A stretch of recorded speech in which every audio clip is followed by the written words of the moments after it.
अस्सलाम वालेकुम। Welcome to my YouTube channel lifestyle with Sunny. आज मैं आप लोग के साथ बहुत ही मज़ेदार सी और बड़े ही डिफरेंट अंदाज में कड़ी पकोड़े की रेसिपी शेयर करने वाली हूँ। बहुत ही मज़ेदार और डिलीशियस बनी हमारी आज की कड़ी। तो देखिए, मेरी तमाम टिप्स एंड ट्रिक्स को फॉलो कीजिएगा। तो चलिए हम स्टार्ट करते हैं। सबसे पहले मैंने यहाँ पर जो है वो तकरीबन 1 किलो दही लिया है। दही को हम अच्छे तरीके से जो है वो फेंट लेंगे, चाहे आप किसी बीटर की मदद से फेंट लें या फिर फोक से, किसी भी चीज़ से आप अच्छे तरीके से दही को जो है वो फेंट लें, बिल्कुल लस्सी की तरह बन जाए। दही को यहाँ हमने बहुत ही अच्छे तरीके से फेंट लिया है, बिल्कुल ये स्मूथ फॉर्म में आ गया है।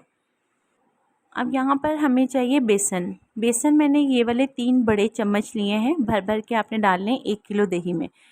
ये हम इस तरह से 3 चम्मच बड़े बेसन के जो हैं वो डालेंगे। और ये देख लें, चम्मच मेरा बड़े वाला है, आपने ये देख लेना है, जो डोंगे में हम इस्तेमाल करते हैं वो वाला चम्मच है। तो अब हम इसे जो है वो अच्छे से इसको इसके साथ बीटर की मदद से जो है वो मिक्स कर लेंगे।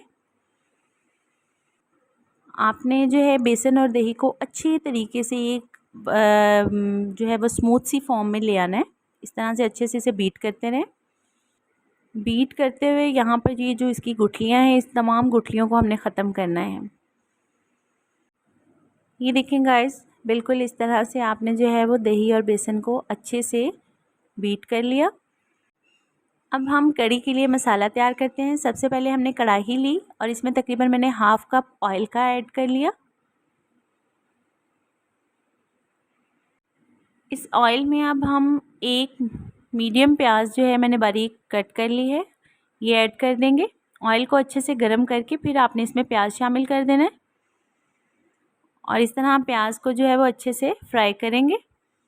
जब प्याज इस तरह से हल्का सा गोल्डन कलर हो जाए प्याज का, तो आपने इसमें लहसुन अदरक का पेस्ट 1 टेबलस्पून भरकर शामिल कर देना है और इसे भी प्याज के साथ 1-2 मिनट के लिए जो है वो हम फ्राई कर लेंगे।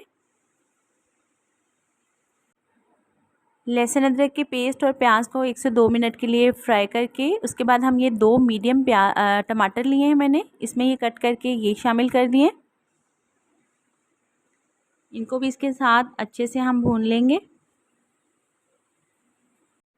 अब हम इसमें तमाम स्पाइसेस ऐड कर देंगे। सबसे पहले मैंने यहाँ पर 1 टेबलस्पून सॉल्ट लिया है, हस्बे ज़रूरत आप इसे कम या ज़्यादा कर सकते हैं। 1 टेबलस्पून ही मैंने सुरख मिर्च, 1 टेबलस्पून हल्दी पाउडर और 1 टेबलस्पून ही मैंने यहाँ पर ज़ीरा लिया है और 1 टेबलस्पून खुश्क धनिया पाउडर लिया है।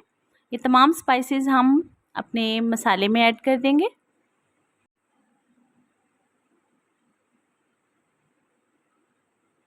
और तकरीबन 3 से 4 मिनट के लिए इसे अच्छे तरीके से इस मसाले को भूनेंगे। हल्का सा हमने पानी शामिल किया था मसाले में ताकि मसाला नीचे ना लगे। और अब हम हाफ़ टेबल स्पून जो है इसमें चिली फ्लेक्स के ऐड कर देंगे। इससे इसकी खुशबू जो है वो बहुत ही मज़ेदार सी आएगी। तकरीबन 5 से 6 मिनट भूनने के बाद मसाले की शक्ल कुछ इस तरह से होगी और जब ये इस तरह से बिल्कुल हो जाए, हमारा मसाला पक जाए, तो हम इसमें जो है ये हमने जो दही और बेसन का एक तैयार किया था मटेरियल सा, ये हम इसमें ऐड कर देंगे लिक्विड सारा।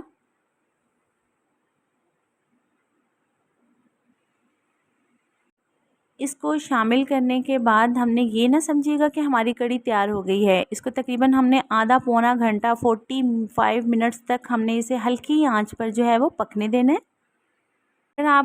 अगर आपको कड़ी थिक लगे तो आपने इसमें क्या करना है, इस तरह मैंने ये तकरीबन 2 से 3 ग्लास पानी जो है इसमें शामिल कर दिए हैं। आपने भी इस तरह पानी शामिल करके इसे जो है वो लिड के साथ कवर करके रख देना है और हल्की आंच पर इसे तकरीबन हमने 40 मिनट के लिए जो है वो पकने देना है। तो चलिए, जितनी देर ये पकता है हम अपना पकौड़ों का मसाला तैयार कर लेते हैं। तो पकोड़ों का मसाला तैयार करने के लिए मैंने यहाँ पर एक बॉल ले लिया है और इसमें ये तकरीबन 2 बड़ी प्याज मैंने बारीक बारीक सी लच्छे की शक्ल में जो है वो कट कर ली हैं। ये हम इसमें शामिल कर देंगे। नेक्स्ट हमारे पास ये आलू हैं, ये भी मैंने 2 बड़े वाले आलू लिए हैं और इस तरह इनकी बारीक कटिंग कर ली है। और साथ ही मैंने ये थोड़ी सी पालक ली है, तकरीबन 3 टेबल स्पून। ये भी मैंने बारीक काट ली थी, ये इसमें शामिल कर देंगे। और ये तकरीबन 6 से 7 हरी मिर्चें बारीक कटी हुई। Half tablespoon red chilli flakes. तकरीबन 1 टेबल स्पून जो है हमने खुश्क धनिया साबुत लिया था, मैंने इसे हल्का सा क्रश कर लिया था हैंड पे। हाफ़ टेबल स्पून खुश्क धनिया पाउडर भी मैंने इसमें शामिल किया है। हाफ़ टी स्पून इसमें हल्दी का शामिल करेंगे, इससे कलर इसका बहुत ही मज़े का लगेगा पकौड़ों का। और रेड चिली हल्की सी हमने डाली है 1/4 टीस्पून। नमक हस्बे ज़ायका मैंने यहाँ पर हाफ़ टेबल स्पून ऐड किया है। और लास्ट में ये बेसन है, और बेसन मैंने तकरीबन 3 से 4 चम्मच ही जस्ट शामिल किया है। तकरीबन 1 कप बेसन का शामिल किया है। अब हम हाथ की मदद से इस सारे मिक्सचर को अच्छे तरीके से जो है वो मिक्स कर लेंगे, ताकि तमाम स्पाइसेस और तमाम जो चीज़ें हमने इसमें शामिल की हैं वो अच्छे से मिक्स हो जाएं। हमारा पकोड़ों का मिक्सचर जो है वो रेडी हो चुका है। तो चलिए यहाँ पर अब हम एक पैन लेते हैं और इसमें फ्राइंग के लिए जो है वो हम ऑयल शामिल कर देंगे। ऑयल जब अच्छे से गर्म हो जाए तो हमने इसमें जो है वो छोटे छोटे से पकोड़े डालने स्टार्ट कर देने हैं।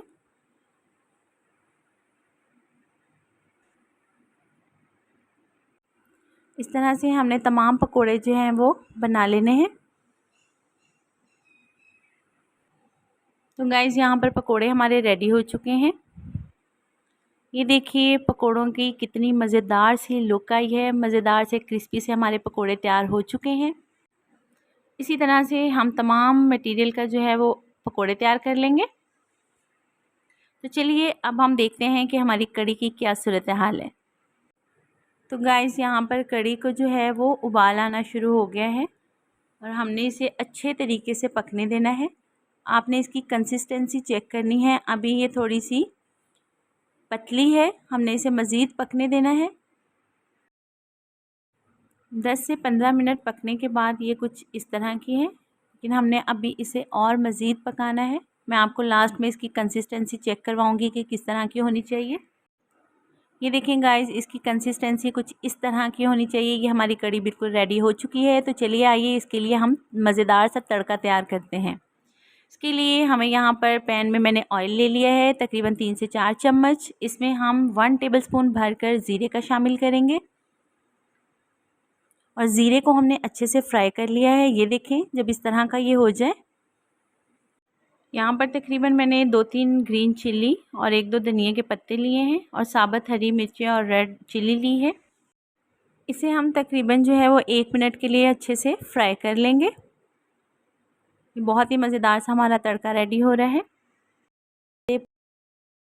अब हम इस कढ़ी के ऊपर मज़ेदार सा जो है ये इसका तड़का लगा देंगे। तो गाइज़ ये देखिए हमारी बहुत ही मज़ेदार सी यम्मी सी कढ़ी जो है वो बिल्कुल रेडी है। और ये हैं पकोड़े, ये हम इसमें शामिल करेंगे। आपका दिल चाहे तो आप सेपरेट सर्व कर सकते हैं, जिसका जितना चाहे अपनी कढ़ी में शामिल कर सकते हैं, और अगर चाहें तो आप इसमें जो है वो कढ़ी के अंदर भी शामिल कर सकते हैं। तो गाइज़ उम्मीद है कि आपको मेरी आज की रेसिपी कढ़ी पकोड़ा जो है वो नए अंदाज़ में बहुत ही पसंद आई होगी। मेरे चैनल को सब्सक्राइब करना मत भूलिएगा। लाइफस्टाइल विद सनी कमेंट्स में ज़रूर बताइएगा, ट्राई ज़रूर कीजिएगा। मिलते हैं इसी तरह की यूनिक और मज़ेदार सी रेसिपी के साथ नेक्स्ट वीडियो में। तब तक के लिए इजाज़त, अल्लाह हाफिज़।